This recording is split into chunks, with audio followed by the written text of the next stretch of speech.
Hi there, I'm Theodore Henry. Thanks for joining us for Jamaica Magazine. On the show today, we talk business. You'll receive crucial details on how to register a business or a company.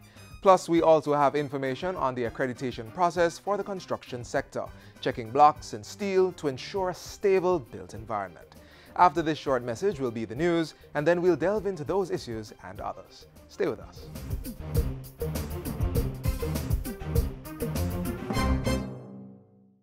This is Romain Virgo. I'm here appeal to all of the youths them to just stay away from crime and violence. We know the temptation, the money, the fast life. People say them rate you. But that will only take you nowhere. If you stay in school and focus, then you can achieve anything. Be your own leader. A gang is a dead end. A message from the Ministry of National Security.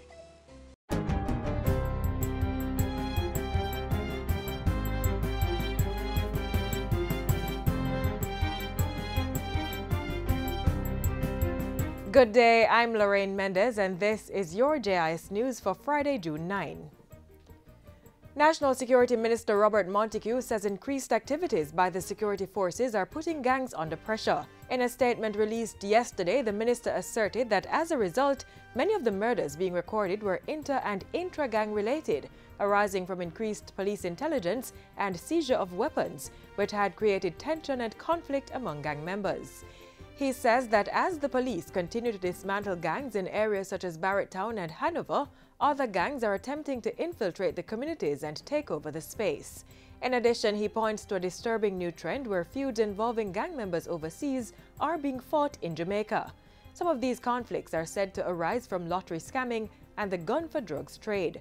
But Minister Montego says the security forces will continue enforcing curfews and other measures to curtail gang-related murders and clamp down on crime and violence generally. He says government is also determined to continue social intervention programs in communities to result in a safer and more prosperous Jamaica for all. The National Security Minister is urging all well-thinking Jamaicans to work with the authorities in implementing the 5-pillar crime strategy and help with law enforcement. Cabinet has approved contracts amounting to $1.36 billion to carry out infrastructural works for housing projects in Clarendon. Information Minister Senator Royal Reid made the disclosure during this Wednesday's post-cabinet media briefing at Jamaica House. Build Right Construction Company Limited has been awarded a $788.1 million contract to carry out civil infrastructural works at the Sevens Housing Development in Birds Hill, Clarendon.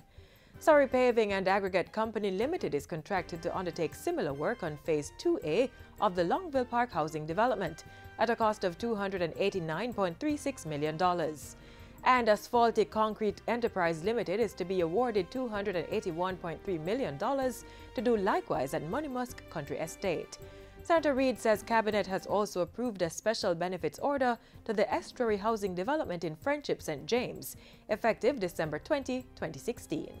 To facilitate the allocation of 170 housing solutions at said location to contributors who met the criteria of the National Housing Trust.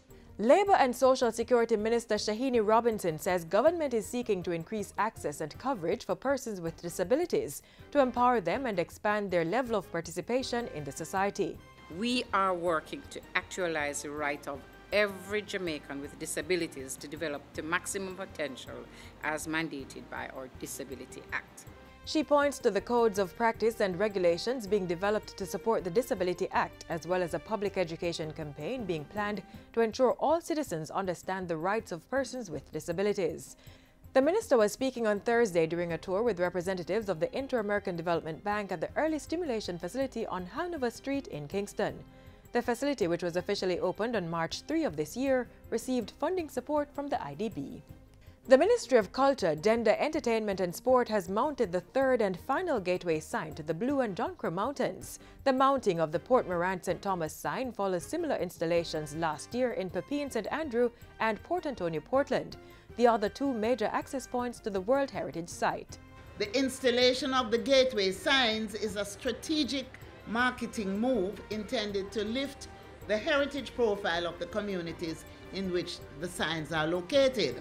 The Blue and John Crow Mountains was inscribed on UNESCO's World Heritage List in July 2015. It's one of only 32 mixed World Heritage sites and the first such in the Caribbean. Meanwhile, the Culture Minister has announced that 20 entrepreneurial-minded young people from St. Thomas will be getting exposure to innovative and exciting ways of developing viable cultural and creative business. They are being invited to participate in the Ministry's second Economic Opportunities Workshop for communities in and around Blue Mountains, which will be held soon. These individuals must have started a little business or have a viable proposal for a business that takes advantage of the cultural resources and the opportunities within St. Thomas. The Ministry is partnering with Scotland-based charity group Young Enterprise Scotland, YES, which will be sending a representative to the workshop from its Bridge to Business program. It's a program that engages college students in interactive sessions designed to support their business ambitions. So YES has agreed to work with the Ministry to make the free entrepreneurial assessment tool, which is a module, a tool that they use to train participants in workshops in order to exploit opportunities that will become available. They have agreed to identify young people in business in Scotland to address the workshop via Skype. And that's it for JIS News today. I'm Lorraine Mendez. Thanks for watching.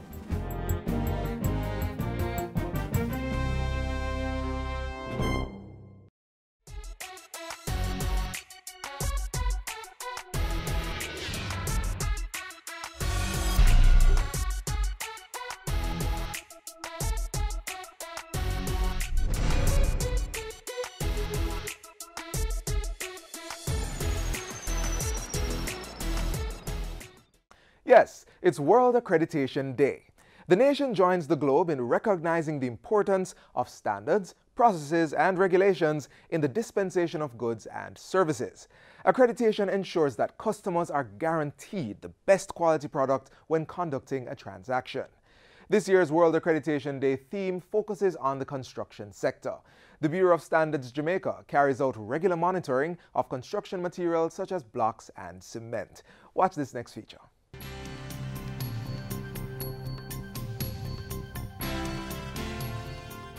Quality and safety are everybody's business.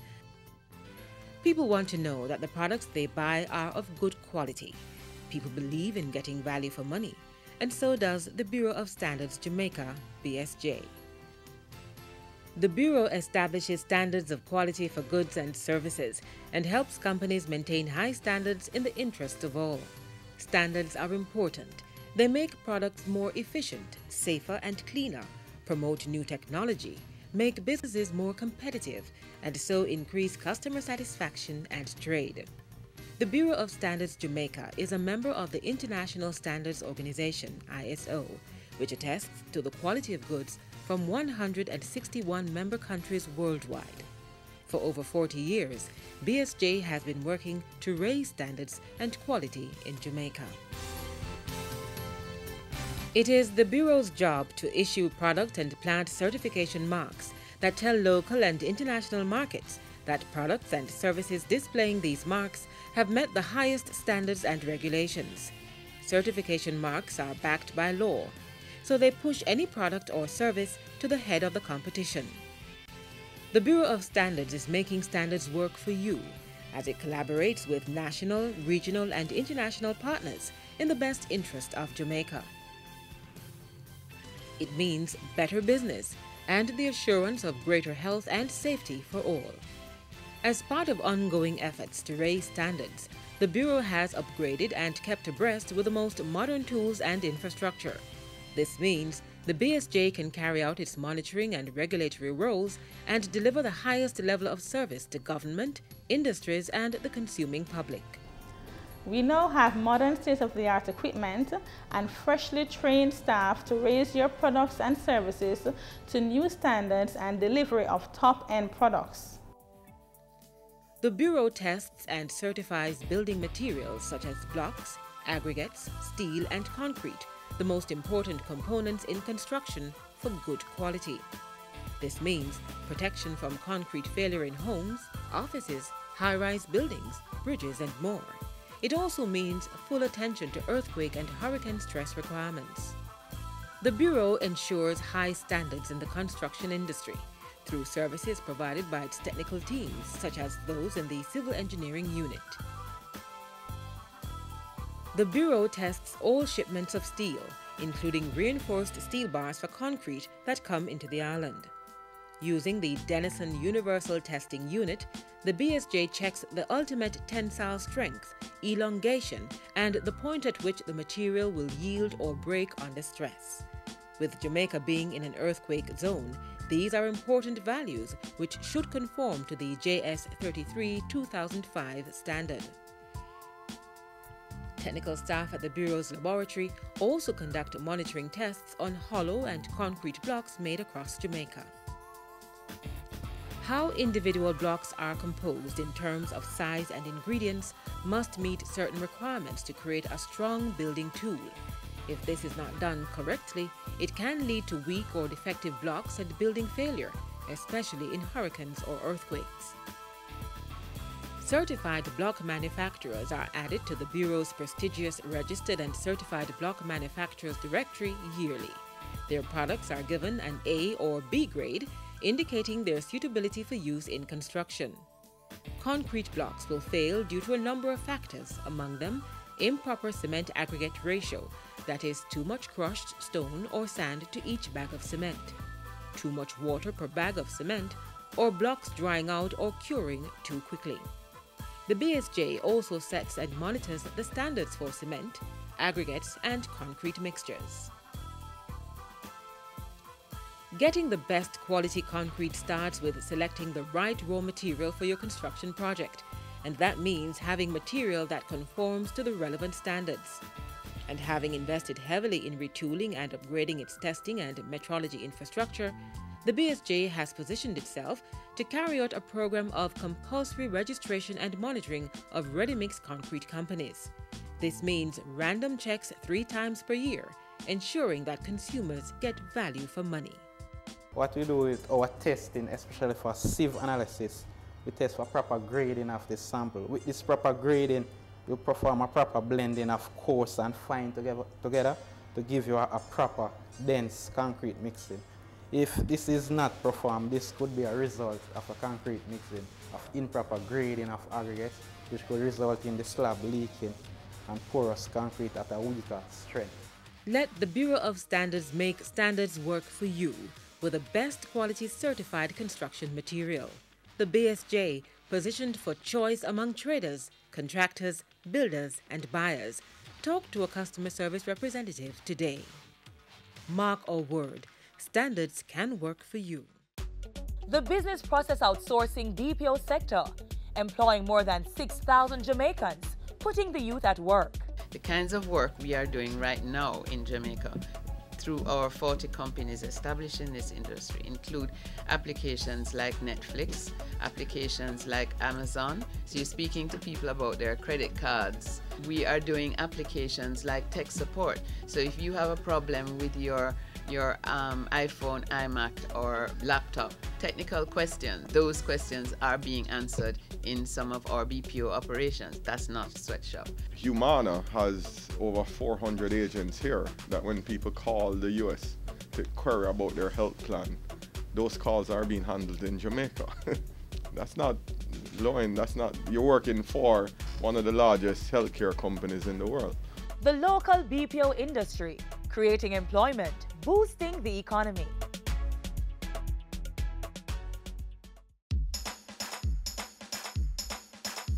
We want a productive Jamaica. We are not productive Jamaicans. Productivity to move forward on this land. Productivity, that's the way to go, we should understand. Productivity is the way to go for all us Jamaicans. Small business, big business, old and young, we are tell every woman and man. We want growth and prosperity for a better nation with a building plan. So we can build our product and sell our product and put more money in our hand. Our economy can rise to a level and build a better nation. Productivity to move forward on this land. Productivity, that's the way to go, we should understand. Productivity to move forward on this land. Productivity, that's the way to go, we Productivity, Pathway to Prosperity. A message brought to you by the Jamaica Productivity Center, a department of the Ministry of Labor and Social Security. In recent years, Jamaica has seen an increase in the number of entrepreneurs, so much so that earlier this week, the Branson Center of Entrepreneurship has signaled its commitment to Jamaica by relocating its Caribbean office from Montego Bay, St. James to the country's business hub, Kingston. If you want to start a business or company, here's what you need to do to have it registered.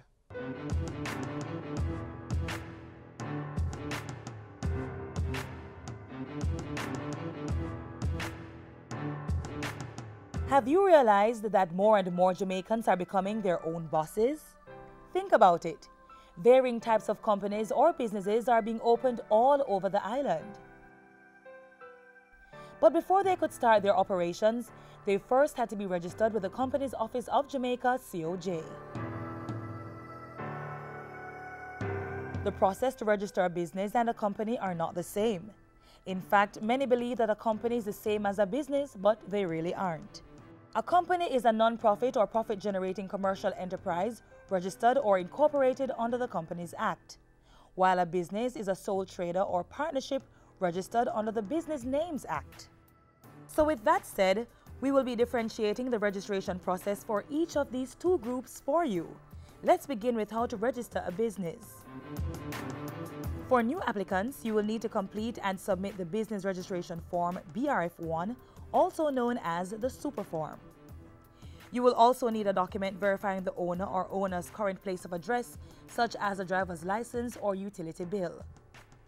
The business owner or owners must present their tax registration number or TRN, an original valid government identification card, and a work permit or exemption letter where applicable. Professional certification is required for some businesses, such as doctors, lawyers, dentists, pharmacists, engineers, architects, surveyors, real estate dealers and developers, custom brokers, hairdressers, barbers, pest control operators, child care and golden age care services. Now the last thing left to do is to pay the necessary registration fees. The registration fee of a sole trader is $2,500. To register a partnership of 2 to 5 persons is also $2,500. The registration fee of a partnership of 6 to 20 persons is $5,000. And the registration of a partnership and a trade name as it relates to a corporation is $3,000 each. After you've submitted all the relevant documents and made the requisite payments, the documents will be verified by the COJ. Then within 2 working days, you will receive a certificate of registration. This certificate is valid for 3 years, and the TRN and NIS number of your business will be displayed at the base. Certification ensures that you are registered with the National Housing Trust and Heart Trust NTA. Now, let's move on to how to register your company. There are some company owners who, before registering their non-profit or profit-generating company, reserved their company name.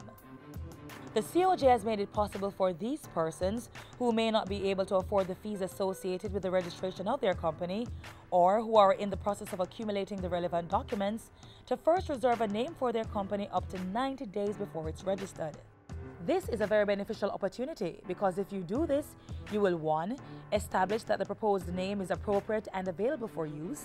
2. Protect the name from use by others during the 90 days reservation period. And 3. Allow your company assured use of the name for pre-incorporation contracts. So, if you decide to reserve the name of your company and reap the benefits, you will need to do 2 things. Complete and submit the company's name search and name reservation form, Form 6. And when that's done, you'll be required to pay a fee of $500 for the name search and $3,000 for the name reservation. At the end of the process, you will receive a letter advising you of the reservation of your company name. But if you choose to go right ahead and register your company, there are a few things to do. First on the list, complete the Articles of Incorporation form. If you are registering a profit-making company, you will complete Form 1A. But if you are registering a non-profit company such as a church, charity, service club, or NGO, you will be required to complete Form 1B. When completing the forms, you should ensure they contain details such as the name of the company with the word limited added at the end, the core business of the company, the classes of shares and the maximum number of shares that the company is authorized to issue. For example, 1,000 ordinary shares. Restrictions on share transfers, minimum and or maximum number of directors, names and particulars of the proposed directors and the company secretary, names of proposed shareholders, as well as any restrictions on the business that the company may carry on. For example, the company may not support any political party. All articles will attract a stamp duty fee. Stamping is done at the COJ. The second thing to do to register your company is to complete the Business Registration Form, BRF1, also known as the Super Form.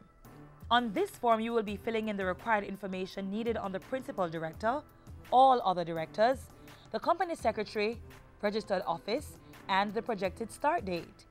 These details are now mandatory for the registering of a company. The super forms should be signed by all the directors of the company, as well as the person declaring the accuracy of the information submitted on the form. This person must present an original valid government-issued identification or a certified copy of a government-issued identification card on location. The final thing to do is to pay transaction fees. The cost for registration is $24,000 and there's a minimum of $500 for stamp duty. After you've gone through all the steps and made the requisite payments, COJ will verify the documents and then you'll receive a certificate of incorporation within 5 working days. With the certificate of incorporation, you will also receive the company's TRN and NIS number. The certification ensures that you are registered with the National Housing Trust and Heart Trust NTA. You also get a tax compliance certificate, TCC, which is valid for 90 days. If the time period to get your certificate is too long and you want to register at the soonest possible time, then you can make use of the expedition services offered by the COJ. There's the same-day service which can be accessed at a cost of $6,000 for companies and $3,000 for businesses. Then there's the next-day express service which can be accessed at a cost of $3,000 for companies and $1,500 for businesses. The cutoff time for the same-day express service is 9:30 a.m. and 1 p.m. for the next-day express service. And that's it. If you have any questions, feel free to contact the company's Office of Jamaica for more information by calling 908-4419 or visiting their office at 1 Grenada Way, Kingston 5. Remember, you can access all forms and samples on the COJ's website at orcjamaica.com. Congratulations to you and all the best with your business or company.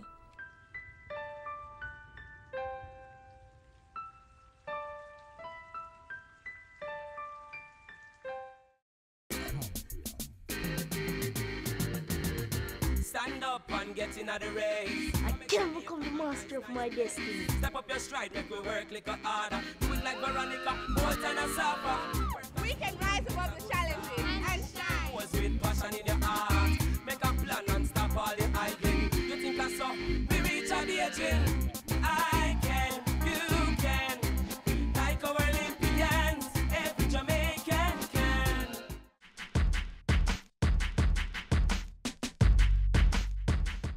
If you're between the ages of 17 and 29, you could be employed this summer, working with a government agency or at a reputable private entity, gaining valuable experience while earning a stipend. Simply apply to the Hope Youth Summer Employment Program. There is no academic requirement, and youngsters living with a disability aged 17 to 34 may also apply. The target for the program last year was 6,000.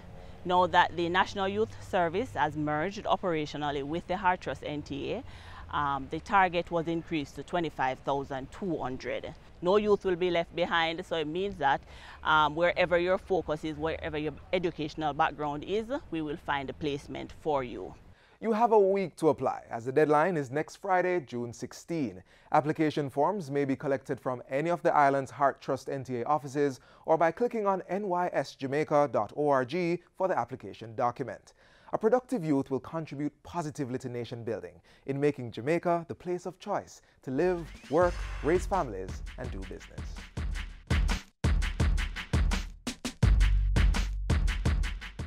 It's the last day of our observation of National Environmental Awareness Week, and what an activity-packed week it has been. While the observation is coming to a close, the protection of our environment doesn't end today, and no one knows that more than Prime Minister Andrew Holness.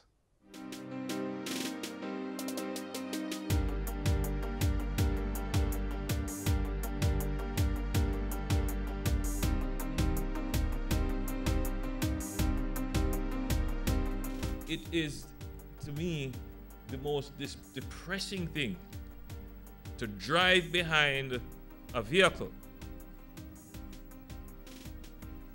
and see someone callously, ignorantly drink and just throw it on the road. I'm ashamed to see adults drink their soda, drink their water, throw it on the road. Just throw it away. It is not merely a challenge for the education system.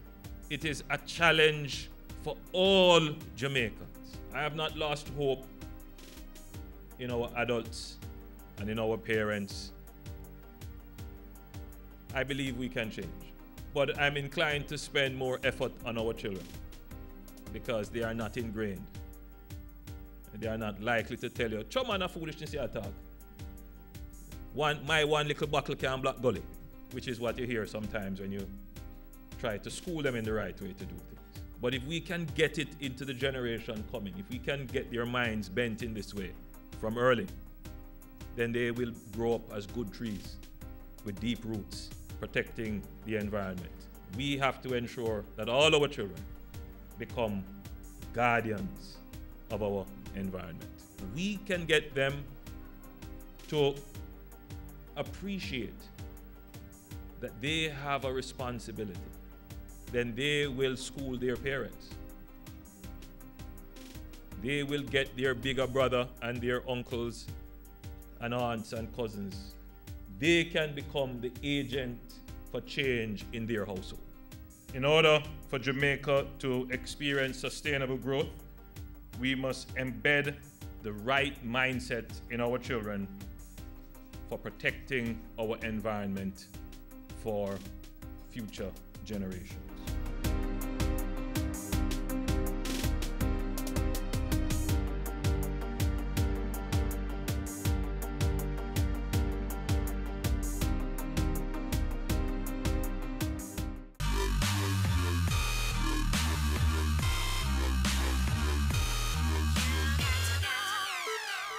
This is where the magazine closes for today, but there's a lot more to see on our webpage, jis.gov.jm. There you may find relevant information on government projects and policies. For more television features, visit our YouTube channel. We're also on other social media sites, or you may download our app from the Google Play Store to stay informed while you're on the go. Have a wonderful weekend. This has been a production of the Jamaica Information Service, the voice of Jamaica.